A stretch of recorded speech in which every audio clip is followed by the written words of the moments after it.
আমার তো জানোই তোমরা অনেক লেটে লেটে হয়, তো তার জন্য কালী পুজো ভাইফোঁটা পর্যন্ত তোমাদের দেখিয়েছিলাম। এবার চলে এলাম তোমাদেরকে দেখাতে এটা জগদ্ধাত্রী পুজোর ব্লগ। জগদ্ধাত্রী পুজোয় আমরা কোথায় কী ঠাকুর দেখলাম সেই সমস্তটা।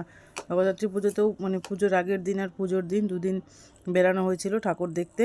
তো চলো আগে তোমাদের জানিয়ে নিই, আমার চ্যানেল পিয়ালি অ্যান্ড শিবুস কিচেনে তোমাদের সবাইকে স্বাগত।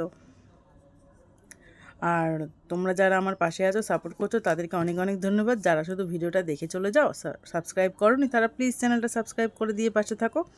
দেখতে পাচ্ছ আমরা এটা গিয়েছিলাম সল্টলেকের কেবিকেসি ব্লকে ঠাকুর দেখতে। তো আমাদের একটু সমস্যা হয়েছিল, রাস্তায় পৌঁছাতে একটু লেট হয়ে গিয়েছিল, তাই জন্য এখানে মানে সমস্ত কিছুই ধরে নাও বন্ধ হয়ে গিয়েছিল।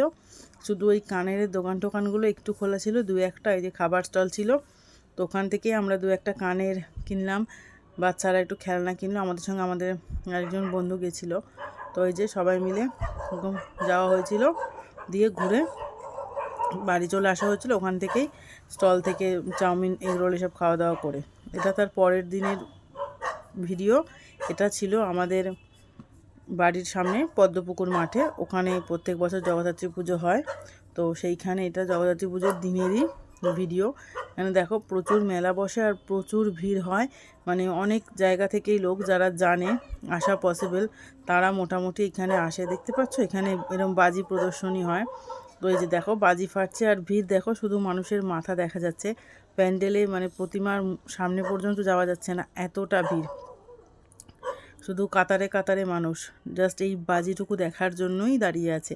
এমনিতে তো মেলাটা আছেই, সেটা তো ওর জন্য মানুষে আসেই, কিন্তু মেন আকর্ষণ এটাই। ওই জন্য এই দিন এইরকম প্রচুর ভিড় হয়, প্রচুর লোক আসে, আর প্রচুর লোক এভাবে ওয়েট করে শুধু এটা দেখার জন্য।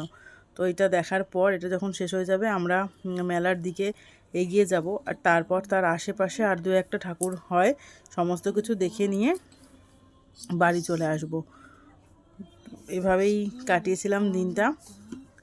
তোমরা কে কীভাবে কাটিয়েছিলে সেটা আমাকে জানিও। যদি অনেকটা লেটে আমি ভিডিওটা আপলোড দিচ্ছি, তোমরা জানোই আমি একটু লেটে লেটেই আপলোড দিয়ে থাকি, তো সেই কারণেই। এই যে দেখো এটা বাজিটা শেষ হয়ে যাওয়ার পর যখন ফাঁকা হয়েছিল তখন একটু মণ্ডপের সামনে গেছিলাম, গিয়ে একটু ফটো ভিডিও করেছি। ফাঁকা বলতে সম্পূর্ণ ফাঁকা নয়, সামান্য একটু ফাঁকা, যেহেতু বাজি প্রদর্শনী হয়ে গেছে কিছু লোক সরে গেছে তাই। এই যে তারপর দেখো বললাম তার আশেপাশে কয়েকটা প্যান্ডেলে দেখেছিলাম ঠাকুর, তো এই যে তার আশেপাশে কয়েকটা প্যান্ডেলে ঠাকুর দেখেছিলাম। আর আর এই দিনকে তোমার মাকে নিয়ে বেরিয়েছিলাম, তার জন্য। তারপর তো তোমরা বুঝতেই পারছো আমার ছেলের এক্সাম চলছে, আমি খুব বিজি চলছি। তো চলো তোমাদের সঙ্গে নেক্সট ব্লগে দেখা হচ্ছে।